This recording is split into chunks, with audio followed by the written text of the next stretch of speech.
कारक के 8 भेद होते हैं, है ना? कारक के 8 भेद होते हैं। कर्ता कारक, कर्म कारक, करण कारक, संप्रदान कारक, अपादान कारक, संबंध कारक, अधिकरण कारक और संबोधन कारक। तो यहाँ हम बारी-बारी से 8 प्रकार के कारकों को पढ़ेंगे विस्तार से और साथ में हम उदाहरणों द्वारा उन्हें और अच्छे से जानेंगे। साथ ही कारक के चिन्हों के बारे में भी हम व्याख्या करेंगे। तो चलते हैं हम कारकों के भेद की ओर।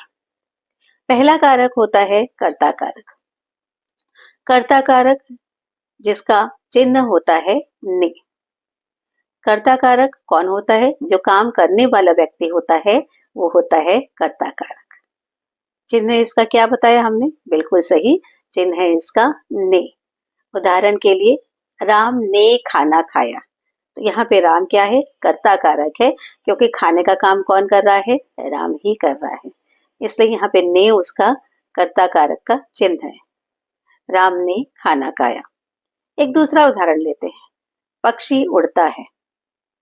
अभी आप बोलोगे यहाँ तो ने नहीं है, लेकिन उड़ने का काम किसके द्वारा किया जा रहा है? कौन कर रहा है? पक्षी कर रहा है, इसलिए यहाँ पर भी ने चिन्ह है।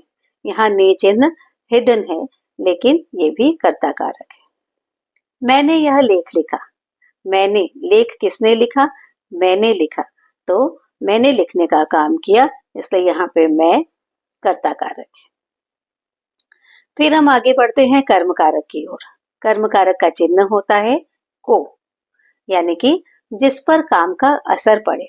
कर्म कारक यानी कि जिस पर काम का असर पड़ता है, जिस पर काम का फल पड़ता है, उसे हम कहते हैं कर्म कारक।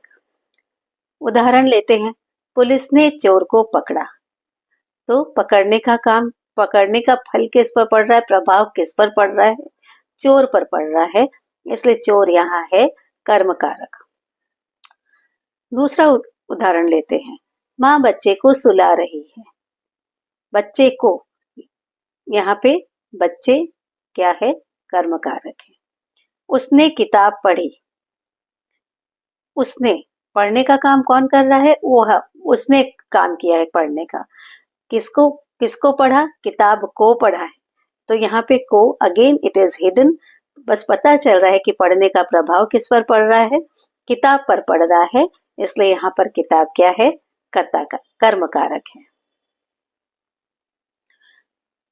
Now the third one is करण कारक। करण कारक। करण कारक का चिन्ह क्या हमने सीखा?